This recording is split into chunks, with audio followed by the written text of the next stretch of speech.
Hey, welcome to the Filaments.ca live stream. My name is Richard, and I am a product specialist for Filaments.ca here in Canada. What does that mean? Well, it means that I get to test all kinds of really cool filaments on lots of different machines and teach you how to use the filaments that we sell over at Filaments.ca. So tonight I want to get into a topic that can be a little bit controversial at times. Many people have had issues with drawing. I'm just going to adjust some settings here. I think I'm just a wee bit too loud. Looks like I might be a wee bit too loud. Let's just do this. Get rid of some of that background noise.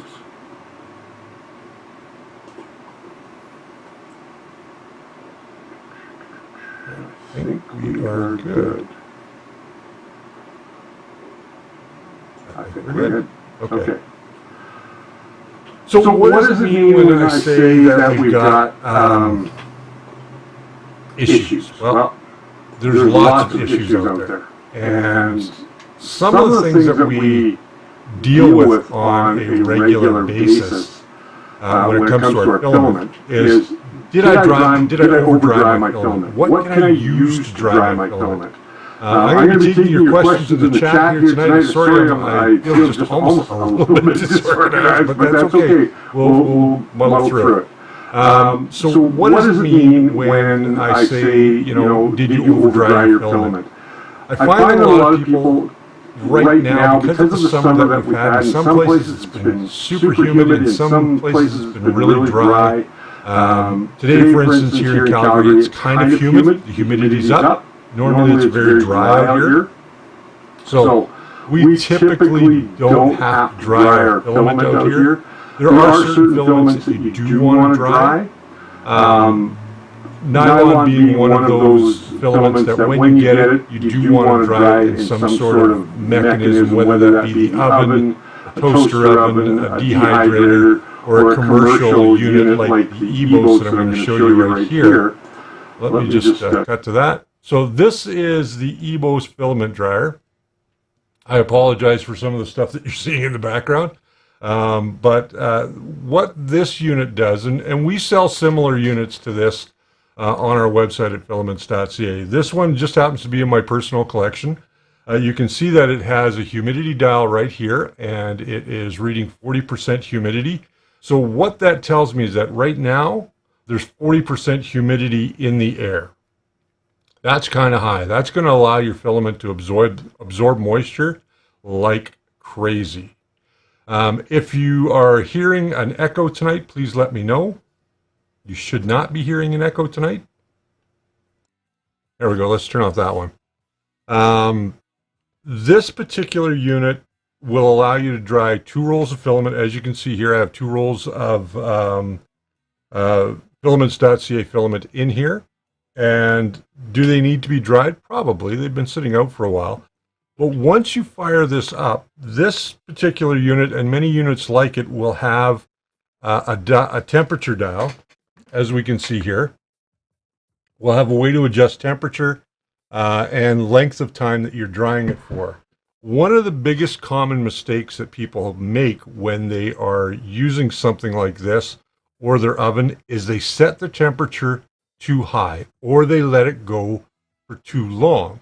What you want to do when you are setting up your filament to be dried is, if you're in a unit like this, you don't want to go past the glass transition temperature of the material that you're using. So in the case of PLA, if you're in around that 50-degree mark, because PLA's glass temperature is right around 70 to 80 degrees, so 50 degrees, 40 degrees is a good range to put it at. And then you're going to dry it for a little bit of a length of time. So that length of time that you want to dry it for is going to determine the material that you're using. In the case of this unit that I have beside me, this one takes about 6 hours, 5 to 6 hours, and then it will shut down, and I can pull the filament out, I can put it onto my 3D printer, and away I go.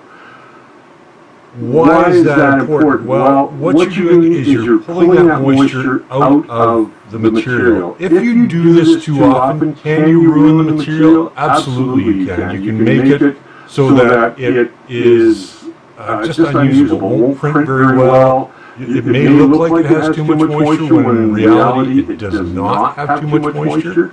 I'm just going to pull the top off here and just pull out a roll of this filament for you. So here we have a roll of the silk. I'm just going to go to the overhead here. Okay, so here we have a roll of the silk, and this is the Econo silk. Which color is this? This is the bright silver. Now, the exposed areas of our material is what's going to gather that moisture. So all along here, all along the side where it's open, that's all going to absorb moisture. The inner core stuff is not going to get that moisture quite so much. Okay? Get that out of shot. So if you've got questions tonight about any of the products that we carry, I'm happy to talk about them. I just want to really cover this subject because it seems to be a very important subject right now. People are running into issues with moisture in their filament, and in all honesty, it's not always the filament that's to blame. If we take out our PLA, for instance, and we take that PLA and we drop it into our filament dryer, whatever that may be, if that is an oven and we let it go too long, what you're doing is you're literally baking this material, and it's going to change the chemical properties of this material. So it's not going to print nearly as well. You really want to keep an eye on it. You can run these machines and print from them. In the case of the EBOS, it has some holes on top where you can run Bowden tube out of, and you can run your material through that and off to your machine if you so choose. Do you have to do that? No, not necessarily. Is it a good idea to do that? Depends on the material. If I was using nylon, I would definitely put it in the EBOS and I would feed from the filament dryer into the unit that I want to print with. Let me just go to our website. I want to just quickly show you guys something on our website here. If we go into our accessories, you'll find the filament dryers, and the one that we carry most often is this one right here. Cut over. So this filament dryer right here, this is the Print Dry Filament Dryer Pro. It's $224. Yes, it's a little bit more expensive than other brands out there, but this is a very popular print or filament dryer. You can see that it has outlets so that you can run your material right from the box. So if you're printing stuff like PETG, PLA, which is somewhat hygroscopic, and you're printing nylon and things like that that absorb moisture from the air, not necessarily sitting in water, but absorbing that moisture from the air, this will help to keep that dry and you can print directly from it. Now, if we look at this, it has a 35-hour digital display, or a digital display. It'll read hours and Celsius. There's drying temperature on here. You can also drying time. You can adjust both of them. You can do up to 300 millimeters or 12 inches outer diameter spools. You can see there on the front that it has a timer. You can go temp, timer, up and down. There's your power button. You can see that all of these rolls actually sit on a center spool. So it has 2 metal shafts, 4 big spool adapters, 4 small spool adapters, depending on the material that you're using. And you can see it here. This is what the material rolls on, which is kind of interesting. And we've got lots of good reviews on this. Some people like it, some people don't. Most people do. It's got about 3.5, almost 4-star rating. but this one seems to be the most popular brand that we carry. And is it good? Yes, absolutely, it's good. I really like these units because they allow me to print right from the units, just like my EBOS Cyclops here. I kind of wish we would carry the EBOS line, but we don't. Maybe we can do that in the future. Who knows? I really hope that we can. As far as filament goes, can we overcook it? Yes, absolutely, we can overcook it. And we can cook it too often. Like I said before, you can ruin this filament quite easily. You don't want this to sit in your car. You don't want things to happen to this, get it too hot so that it tends to recrystallize or change the chemical, or not chemical makeup, but the crystallization makeup of the filament. And if it gets too dry, just like when it's wet, it can become too brittle. Now, this is actually pretty good. If you can do this with your filament and it doesn't break, that's actually pretty good filament. That should do fine. Now, of course, I've got to really work this to get it off. But if it were able to snap, like if I could go like this and snap it, that means two things. One, you've over dried it, or two, that there's moisture in it. And if it's a brand new roll, chances are there's not going to be moisture in it. There's a good chance that because of the way that Filaments.ca produces all of their filaments, they are pre-dried before they're bagged. So you know that when they are done, that you're getting the driest filament that you can get from Filaments.ca. Now, does that always happen? Of course not. We make mistakes just like everybody else, and we're freely going to admit that we make mistakes from time to time. But generally, your moisture content is going to be very low when this reaches your home in a box that you've received. Unless that is punctured, that plastic bag is punctured, and moisture has leaked in, desiccant packs can certainly help that. And I did have a desiccant pack around here. I don't know what I did with it. A couple of them around here just a few minutes ago. Let me see if I can find one. I hate it when I lose things right away. But you know what a desiccant pack is? It's that little white package that you can find online. They usually come with your desiccant. There'll be one that is usually in the wrapping around a brand new filament. And I don't have a brand new box of filament here at the moment. I do not believe. No, I do not. I always put my filament back into a Ziploc bag when I'm not using it in a lot of cases. You'll see that there is filament sitting up on shelves here, but generally I don't leave it out for that reason. Because, you know, when the moisture does hit it, it does become a problem. If you have any questions about drying your filament, I'm always here to answer those questions. Please feel free to let me know, and I'm happy to answer your questions about filament or about any of the products that we carry. But I would recommend that if you're looking for a dryer, you can use a food dehydrator. Just be very careful that when you are doing it, that you don't put it on for too long and that you don't put it at too high heat. You really want to know what the glass transition temperature of that PLA is, and or the material that you're using. So let's just look that up really quick.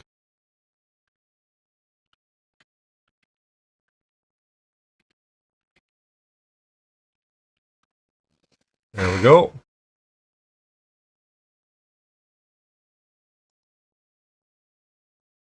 Look at that, we're still online.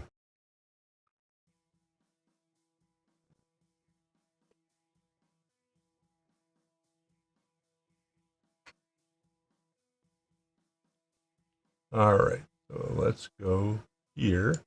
So PLA, they're saying, is around 60 C. So if you were to dry this at 40 or 50 C, as I was saying earlier, come on, take me there. There we go. Oh, it's just downloading it. I keep downloading the PDF. Let's see if we can open that up real quick. We'll zoom in.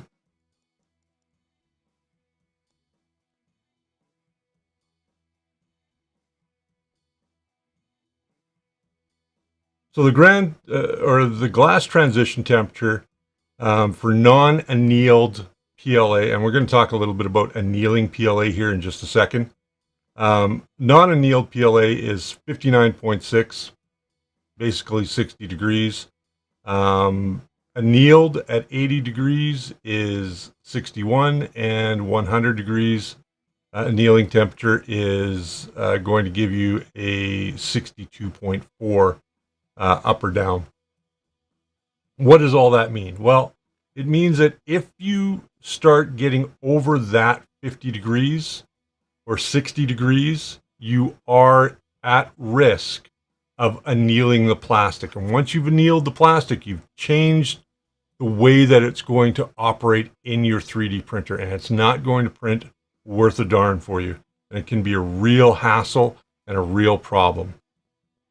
So I would really recommend that if you are going to dry your filaments, that you do take good or pay good attention to the temperature that you are drying it at, and for what length of time you're drying it at. Annealing is a real issue when it comes to PLA, because at the end of the day, what happens is you can anneal plastic all the time, and we've done it here, where we've just kind of put this in the oven at about 60 degrees, 80 degrees for couple of minutes. That's all it needs.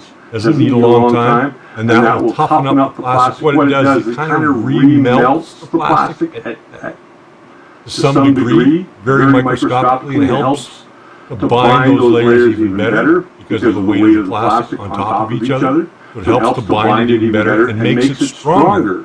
So Pro PLAs, for instance, once they're annealed, you can get roughly hardnesses that are very similar to that of ABS.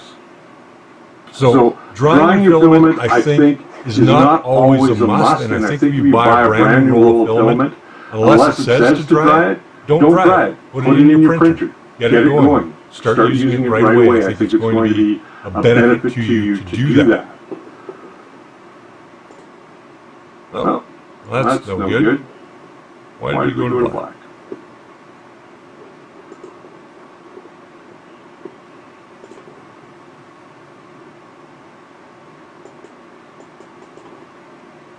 We're having technical difficulties tonight. I don't know why. There we go. Let's see if we can get this one to play. There we go.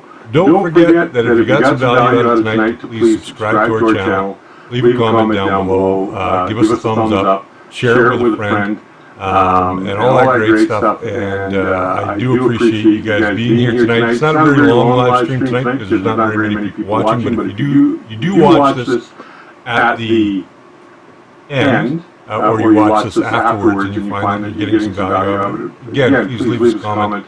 And let us know. We've got a new episode coming out in another week's time, next week. We are going to be putting out a new episode on Friday.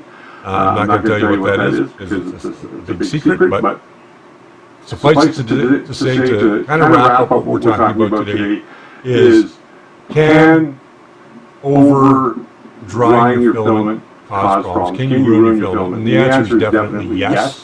Pay attention to what you're using to dry your filament, what temperatures you're using to dry your filament at, how long you leave it in that dryer, and the type of filament that you're using. It's very important that you take care of that, otherwise you are going to run into several issues down the line. So again, I recommend that you take your time, read up on it. Do not dry your filament if it doesn't need to. If there's visual moisture in the bag when you get it, contact us. We will definitely look into that. Please take pictures of all of the products that you're having problems with.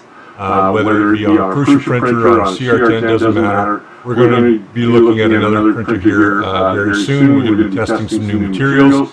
I'm going to be, over the course of the next week, I'm going to be doing some real testing on our one of our filaments that seems to be a hit and miss at times. So I'm not going to talk to you about it tonight. I'm just going to leave you wondering about that. But until I see you guys next time, I know it's kind of short on this particular episode, but until I see you guys next time, please remember that we're here to help you, and we're Canada's #1 source for 3D printing products. And cheers and happy printing. Until I see you guys next time. See,